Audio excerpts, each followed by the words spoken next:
assuming this is getting released when I think it's going to get released, happy 2022, everyone. It's currently December 24th, 11 p.m. So, yeah, I'm still in 2021 in this terrible year, and you guys are in the next terrible year, so congratulations. Today, we're going to review Jennifer Jo Cobb's number 10 Drive to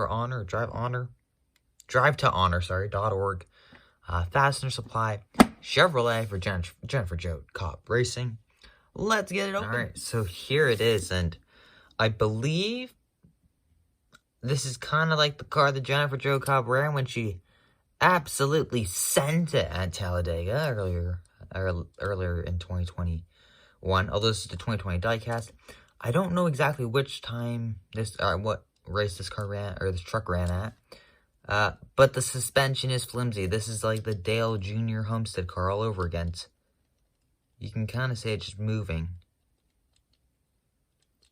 Actually, if you look at this, the little like jack thing here, you can just see the suspension just moves in. So it's always a shame with these trucks, of course. But we will ignore that, and we will actually get into this, because I will be honest, I am glad we've gotten a Jennifer Jo Cobb truck. It's about time.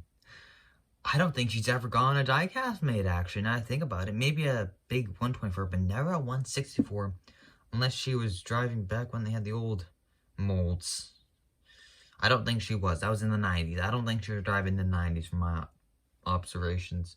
I don't think she has a top 10 yet. That's a lie. She must have a top 10 at some point. So, taking a look at this car. Our truck. Taking a look at the front end of this truck. We got Fastener Supply. They're established in a year I cannot read. I got Chevrolet Silverado at 10, Jennifer Jo Cobb Racing, some contingencies, got Goodyear, very wonky Goodyears, some more contingencies, the number 10. I always hate how these 4K things never want to focus. Come on. You should be able to focus from that. No? Okay. I can't read that. We got Jennifer Jo Cobb. Please, for the love of God, this review, please focus. Okay. I'm assuming this is Jennifer Jo Cobb right there. We got Drive to Honor.org. Paradigm Racing. Schultz. I got, why is that? Driven to Honor.org logo so off. Silverado, Chevy, 10. That's the type of Chevrolet. The problem with this type of review is that the 4K and 60 frames per second, it sees everything well, but does not focus at all. And I've had so many problems with this. Yeah. Hopefully a new phone for Christmas, aka in basically 9 hours, because that's when I open my gifts. Oh my goodness. Alright, so celebrating 10 years of Jennifer Jo Cobb Racing, established in 2010. Lovely, congratulations. We're good. And 10th on the top. That took way too long.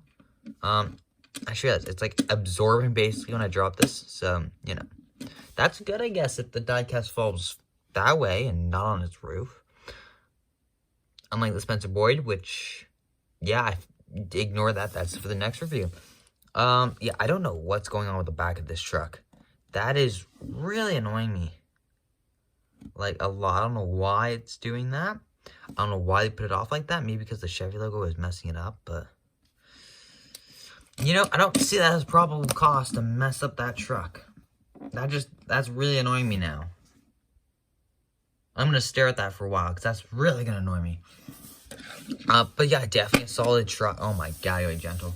Definitely a solid truck to have. You know, we're not going to get many numbers every year unless they're sponsored by Circle B Diecast, and this is one of them that are not sponsored by them. So, buy it while you can, because I think they're already all dried up. I've had this one sitting for a solid 2 months now, and it's been in its box for a very long time. I feel bad for it.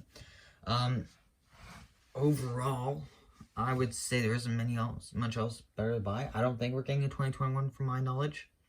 I've been seeing a lot of Nice Motorsports trucks, and a lot of them have some sick paint schemes. I'm hoping I get a host of ours soon, because I don't have a 42 truck. He drives a 42, right? I think he does.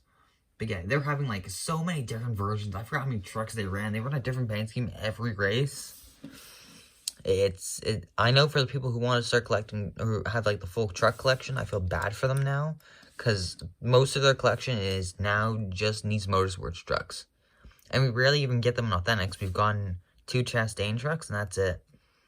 For like Nice trucks, of course, in Authentics. So yeah, I feel bad for those people. Luckily, I only get a couple. I do like how it didn't mess up the rims. And I will give Lionel credit for once. They always seem to mess up the rims, and they didn't this time. So I applaud them for that, and I thank them for that. Because they didn't screw up my life. Yeah, isn't much else to talk about. Except for just like a couple issues with the overall paint scheme, which I will go into depth now. I'm not a fan of this camo. I don't know why it's here. It's useless. Get rid of it. I also don't like how it just stops. But also I kind of do, because the camera would look really bad. But if that was just white, it would look so much better. I don't know how I feel about it. Just like kind of like looping around. It's fine. It just kind of seems unnecessary a bit. I feel like, you know, I guess I don't know. It's interesting. Another thing, why can't you just make the whole splitter pink? So much easier, or just all black. One of the 2 colors, please. And why can't we make the door names bigger? Because it's impossible to read that. I am sorry. I can zoom in as much as I want. And even then, if you didn't even know who Jennifer Jo Cobb was, you would think it would say, actually I think it does say Jen Jo Cobb. Okay, never mind, ignore my point. That was a completely useless point then, if that is the case. Yeah, I don't even know what Fastener Supply is, and I don't really want to research what it is because I'm too lazy to. Nothing much else that comes to mind. I will say the front is a little plain. Luckily, the Fastener logo is a bit big enough. It's a bit big. It's big enough, to the point where this logo kind of helps it. But I wish they'd maybe just do something, just kind of something. Add some pink lines or something. It looks so much better. You know, it just seems a bit plain. Overall, like the back half's pretty good for, you know, uniqueness. What is going on there with that fuzz? But the front, it just seems like nothing. Overall interior, from what you can see, it looks great right there because it's all black. Yes, my goodness, I can't even see in there with my eye. That's, well, at least you know it's gold, or gold edition, whatever you want to call it. I just noticed these 4 little things here. I have no idea what that is, but get rid of them. What is that?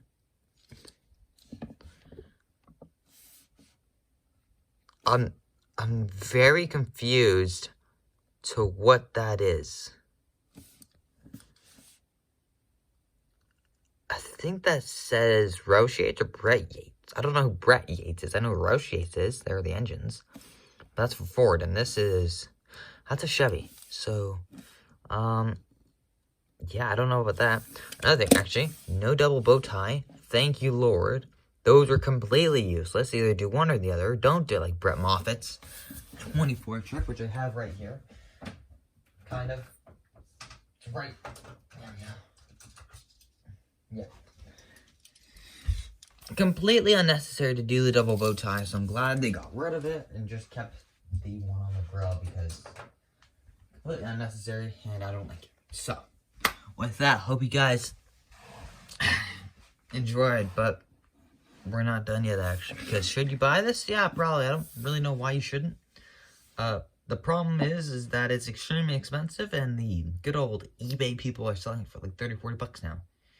It's maybe worth 18 bucks at most, I would say. So hope you guys enjoyed. If you don't forget to comment, like, and subscribe so you never miss another video. And I'll see you guys on the next one. Enjoy 2022, ladies and gentlemen.